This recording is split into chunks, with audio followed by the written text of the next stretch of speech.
ડેડિયાપાડાના આપના એમએલએ ચૈતર વસાવાએ ગઈકાલે પોલીસ સમક્ષ આત્મસમર્પણ કર્યા બાદ તેમને કોર્ટમાં લઈ જવાયા હતા, જ્યાં પોલીસે 14 દિવસના રિમાન્ડ માંગ્યા હતા, પરંતુ કોર્ટે 3 દિવસના રિમાન્ડ મંજૂર કર્યા હતા। ધારાસભ્ય ચૈતર વસાવાને આત્મસમર્પણ બાદ ડેડિયાપાડા કોર્ટમાં રિમાન્ડ માટે રજૂ કરવામાં આવ્યા હતા, જેમાં તપાસ માટે ડેડિયાપાડા પોલીસે 14 દિવસના રિમાન્ડ માંગ્યા હતા। આપના રાષ્ટ્રીય મહામંત્રી ગોપાલ ઇટાલિયા ચૈતર વસાવાની તરફેણમાં વકીલ તરીકે દલીલ કરી હતી।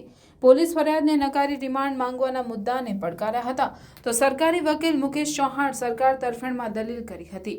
ધારાસભ્ય ચૈતર વસાવાના ડેડિયાપાડા કોર્ટમાં સુનાવણીમાં 18/12/2023 તારીખના 12 વાગ્યા સુધીના એટલે કે 3 દિવસના રિમાન્ડ મંજૂર કરાશે। ધારાસભ્યને કોઈ પણ તકલીફ ન પડે એવા સૂચન સાથે નામદાર કોર્ટે રિમાન્ડ મંજૂર કર્યા છે।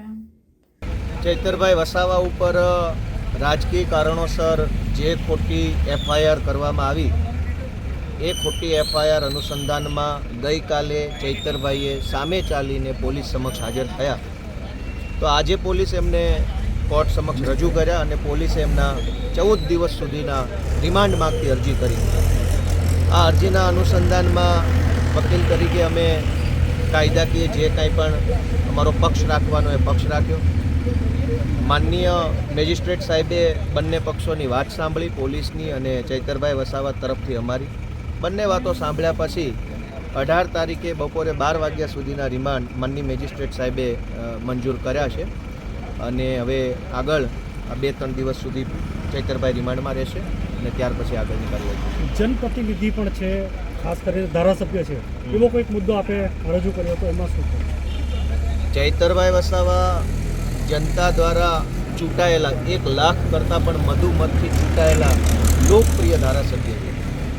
ચૂંટાયા પછીથી લઈ અને આજ દિવસ સુધી ચૈતરભાઈ આદિવાસી સમાજ માટે ખૂબ મજબૂતીથી, ખૂબ તાકાતથી લડતા આવ્યા છે।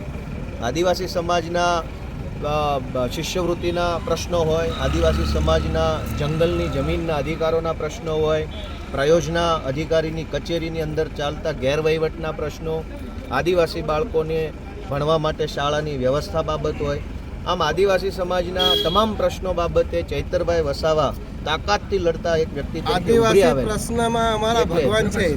એટલે આદિવાસી સમાજ બાબતે લડતા હોવાના કારણે ભાજપ દ્વારા કે સત્તા પક્ષ દ્વારા ખોટી રીતે એમને ખોટી ફરિયાદમાં સંડોવવામાં આવ્યા છે। આજે કોર્ટ સમક્ષ દલીલો થઈ છે અને મને વિશ્વાસ છે કે ભવિષ્યમાં સારું થશે। ધારાસભ્ય તરીકે એમને એક્ઝામ્પશન મળી શકે છે કે નહીં? ભારતના બંધારણથી નક્કી થયેલા કાયદા પ્રમાણે ધારાસભ્ય હોય કે વડાપ્રધાન હોય, કોઈને કાયદાકીય પ્રક્રિયાથી ઇમ્યુનિટી મળેલી નથી। બધા જ લોકો કાયદાની અંદર છે। ધારાસભ્ય પણ કાયદા અંદર છે, સાંસદ સભ્ય પણ અંદર છે, વડાપ્રધાન પણ કાયદાની અંદર છે, એટલે કોઈ રક્ષણ મળેલું નથી। પરંતુ ખોટી એફઆઈઆર જો ચૈતરભાઈ વિરુદ્ધ થઈ હોય તો ચૈતરભાઈને ભારતના બંધારણ પ્રમાણે પોતાની રજૂઆત કરવાનો હક મળ્યો છે, જે રજૂઆત ચૈતરભાઈ વતી મેં આજે કોર્ટમાં કરી છે।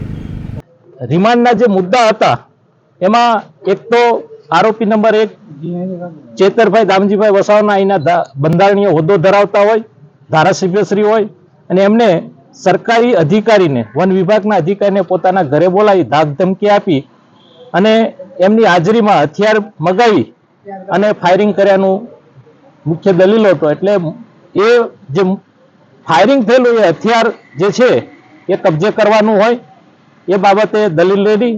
બીજું જે 60,000 રૂપિયા સરકારી કર્મચારીઓ પાસેથી જે મેળવ્યા હતા એમાંથી 30,000 રૂપિયા રિકવર થયા હોય આગળ આરોપી પાસેથી, આજે 30,000 રૂપિયા હજી બાકી હોય એ રિકવર કરવાના હોય।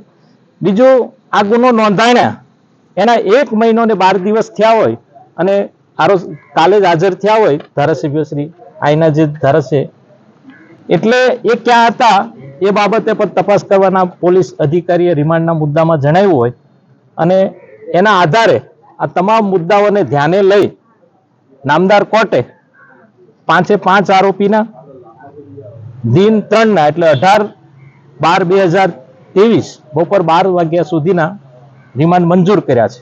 જ્યારે મારી એની સામે કાઉન્ટર બી હતું કે ખોટી ફરિયાદ હતી તો 1 મહિનો અને 12 દિવસ આવા બંધારણીય હોદ્દો ધરાવતા વ્યક્તિએ બહાર ન રહે, એટલે જે ગુનો બન્યો છે એ બનેલા હોવાનું પ્રસ્તાપિત।